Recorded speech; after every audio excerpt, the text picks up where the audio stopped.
Hello, and welcome to episode 8 of Megan Mondays. It's Monday, it's Megan Monday, and yes, we are recording the day of per usual. And we're going a little bit off script today. I definitely had something else planned that I wanted to talk about, but on Saturday at my open house, something happened and I felt pulled to talk about this instead. So we're pivoting. Okay, picture this. I'm hosting this open house. People are coming in and out, and this one guy walks in. The energy is everywhere. Okay, he's asking questions. We're looking around. We're talking. We're very engaged. Him and his boyfriend came in together, and I'm thinking, okay, maybe we have a serious buyer. I'm still trying to figure it out. Nope. He was a neighbor. He was not there to buy the house. He was there for the tea. He definitely wanted to know who might be moving in next door to him. And honestly, I loved it. I loved the personality. I loved the curiosity. And I think I just love when people are fully themselves.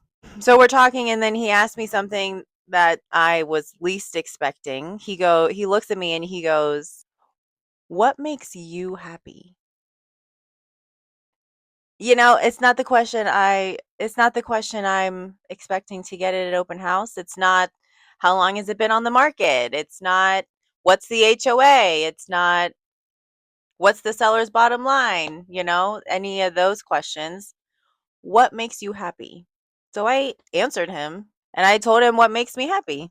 I told him I like working hard. I like building things. I like going on vacation. I like momentum. I like progress and I like doing a lot. But then I looked at him and I stopped and I said, but what makes me happy is not going to make somebody else happy. We like different things. He loved it.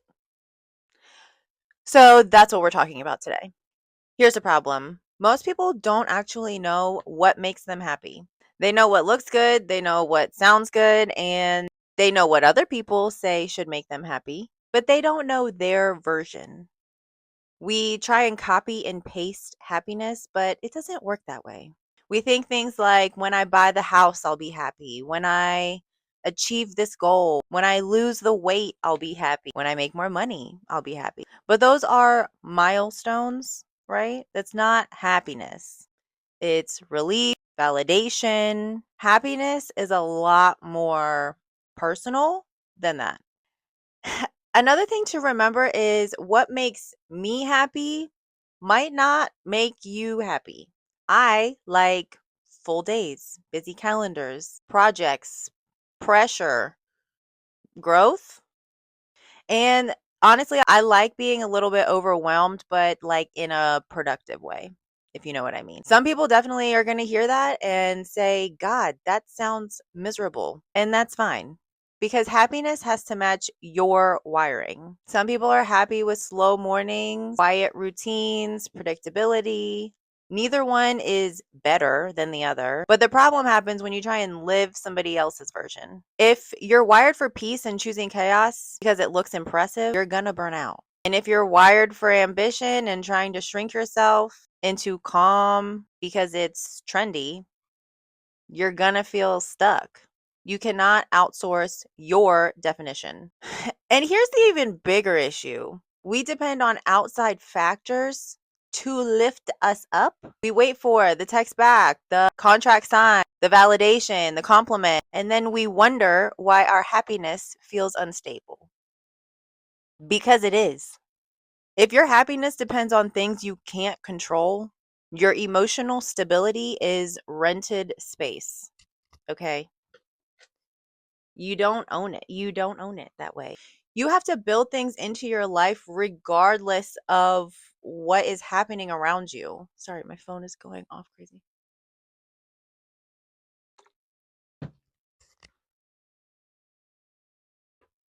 For me, it's moving my body, working towards something, seeing progress, learning, and just, feeling useful. Those things don't require permission from anybody else. So here's the real question. Do you even know what makes you happy? not what should, not what used to, not what looks good on Instagram. What actually makes you feel energized? Because here's the test. What do you do and then feel better after doing? Not distracted, not numbed out, better. And the difference is escaping life or enjoying life. Scrolling isn't happiness.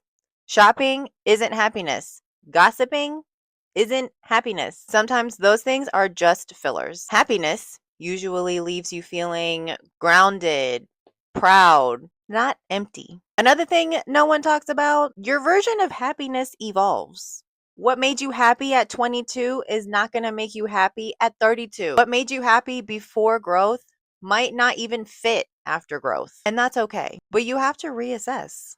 You can't cling on to an outdated identity because it's familiar. Sometimes I feel like people are unhappy not because their life is necessarily bad, but I think they're just unhappy because they're living an outdated life. So, if you don't know what makes you happy, here's how you start. Notice what drains you quickly. That's data. Notice what gives you energy when you're tired. That is data. Pay attention to what you talk about when you're excited. That's data. And please, for the love of God, stop judging yourself for the things that you enjoy. If you're working hard, own it. If you're slow living, own it. Another thing is build your week intentionally. Don't just let it happen to you. I feel like happiness is less about massive changes and more about constant alignment and intentional alignment. Okay, so back to the neighbor who didn't care about buying the house. He just wanted the scoop.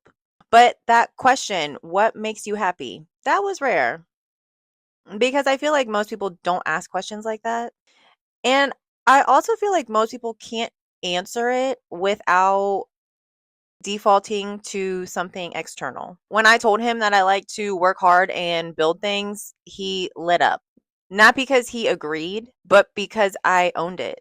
That's the goal, right? Not to match somebody else's happiness, but to stand confidently in yours. So this week, here is your Megan Monday assignment. Figure out what makes you happy without factoring in anybody else's opinion. And remember, not what sounds impressive, not what looks aesthetic, not what your friends are doing, what fits you. Because if you don't define your happiness, you're going to spend your entire life chasing somebody else's. And that's exhausting.